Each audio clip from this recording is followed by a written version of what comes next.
Hello and welcome to Spectator TV. My name is Lisa Haseldine and I am the Spectator's assistant online editor. Over the weekend in Germany, elections were held in two states, Saxony and Thuringia. In the results, the far-right party, the Alternative für Deutschland, otherwise known as the AfD, has done very well, causing chaos in the ensuing results. I'm joined by Constantin Eckner and Katja Hoyer to discuss those results and what this means for Germany's future. Constantin, I was just wondering, would you mind bringing us up to speed on the latest following the elections, please?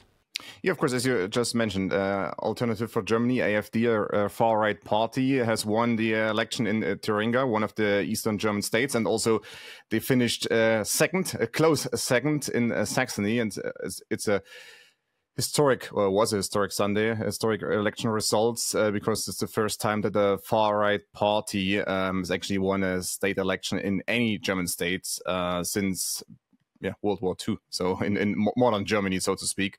And yeah, that has, of course, severe ramifications for the entire political landscape in Germany. And Katja, despite the fact that it looks unlikely that the AfD will actually take power in either Saxony or Thuringia, Thuringia's leader for the AfD, Björn Höcke, has called it a historic victory nonetheless. Could you just take us through what this might mean, though, for the East German states and Germany as a whole? Yeah, I think it really will do. I mean, you could argue it's just regional parliaments and it doesn't really matter for federal politics, especially as it's a federal state and they do have a lot of devolved powers. But the mainstream parties in Germany will be watching very closely what's happening there because we've got federal elections, general elections coming up next year. And this is, I think people are beginning to realize that this is no longer an Eastern problem, as I think too long they've been telling themselves, and it's more or less the same trend that we see in West Germany, just more slowly. And I think as a result of that, there will be a response from Germany's mainstream parties because they will be trying to win voters back, looking forward to the election next year. Yes, it's interesting that you talk about these mainstream parties, the Trafficlight Coalition, the three parties, the FPD, SPD and the Greens, really have taken a beating in these elections. Constantin, I was just wondering, do you think that this is voters trying to send the Trafficlight Coalition a message? Are they trying to punish Olaf Scholz and his government? Yes and no at this point, because when the AfD was founded in 2013 and once they gained traction, so to speak, at state elections and also at the federal elections. At first, they looked like just a party for people who wanted to show their protest against the mainstream parties, center-right, center-left parties, especially those people in charge in Berlin, just sending a message from their home basically towards Berlin. And I mean, that's in a sense understandable. That's something that has happened in a lot of democracies over time and over the decades. But at this point, I don't believe that people just want to show their protests. They also support some of the agendas the AfD are bringing forward when it comes to immigration policies, when it comes to climate protection regulations, or basically bringing down climate protection regulations again. So in that sense, yeah, of course, there are still people who just want to showcase their dissatisfaction, and that's something that has happened before, but also now at this point, especially in Eastern German states, people also support policies the AfD are promoting heavily. So it's a bit of a mixed bag. And what happens now is, of course, it makes just forming coalitions in these states so difficult, because now the question is, can you actually, or will you enter a coalition with the AfD? That's a question the Christian Democrats now have to reply to. It's interesting that you talk about this anti-immigrant rhetoric, this message that the AfD have been pushing. Constantin, you wrote a piece for us yesterday online where you spoke exactly about this, and that the idea that this might actually force Olaf Scholz's government to perhaps crack down more on sort of the issue of migration, so take a harder stance on it. But is there perhaps a risk then that this might alienate voters sort of that would otherwise be supporting them? Could this be seen as sort of pandering to extremists?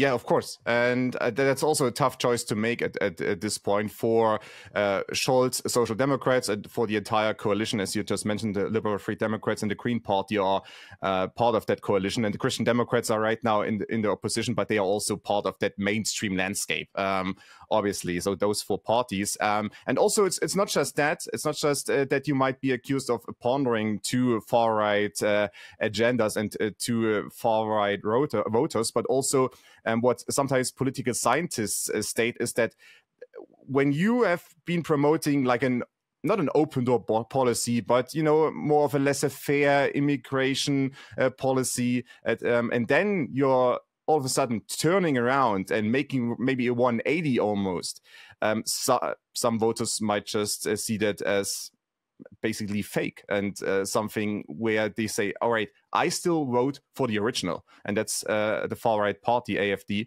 So why would I vote for a party that has promoted other policies before? So it's not really believable. It would probably be short-sighted to just now turn around, make a 180 and promote AfD policies. Also, some of these are very extreme. Katja, of course, it's not just the anti-migrant rhetoric that's been attracting voters, particularly in the East, to the AfD. There have been sort of questions around cost of living, living standards. A lot of Germans are also quite nervous about the war in Ukraine. So I was just wondering, could you sort of take us through some of those other issues? And in your opinion, is there anything that Scholz and the government in Berlin could be doing to try and sort of assuage some of those concerns and bring voters back into the fold? Sorry to interrupt the show, but if you enjoy what we do here at Spectator TV, then why not subscribe to the magazine as well? If you subscribe today, you get 12 weeks for just £12, plus a free £20 John Lewis and Waitrose gift card. You can sign up at spectator.co.uk/TV offer. Yeah, I saw a really interesting survey yesterday where they asked AfD voters what their main concerns were, and surprisingly, immigration was top of the list. But I was also quite surprised to see that actually, the stuff that's been perhaps most widely talked about in Germany, the connection to Russia and the sort of more Russia-friendly cause, wasn't particularly high up on the list. It was important, the war in Ukraine, but I would say more of the voters who were really concerned about that probably went to the left-wing populists of Sarah Wagenknecht rather than the AfD.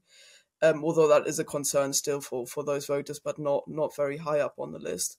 I would say there's also a really strong sort of anti-woke element, if you want to call it that. So the kind of rejection of what people see as left-wing and green ideology or a way of thinking, a way of speaking that people reject. And that's another way of kind of registering that objection is to vote for the AfD. And they've been, on sort of party events and things that they've organized in Thuringia and Saxony, they've been very belligerent, shall we say, particularly towards the Green Party. And so that's another, I think, strand to that. So I've heard from lots of people in Saxony, for example, that they wanted the conservative leader of Saxony, Michael Kretschmer, to continue to run. So they basically want the conservative CDU.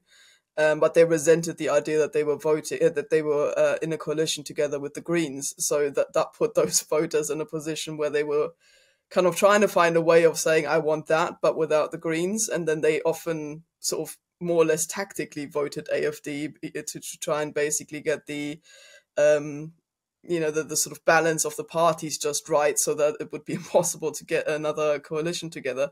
So I think it's a really complex thing that's going on there, and people should take some time to try and understand what's happening and why voters are doing what they're doing.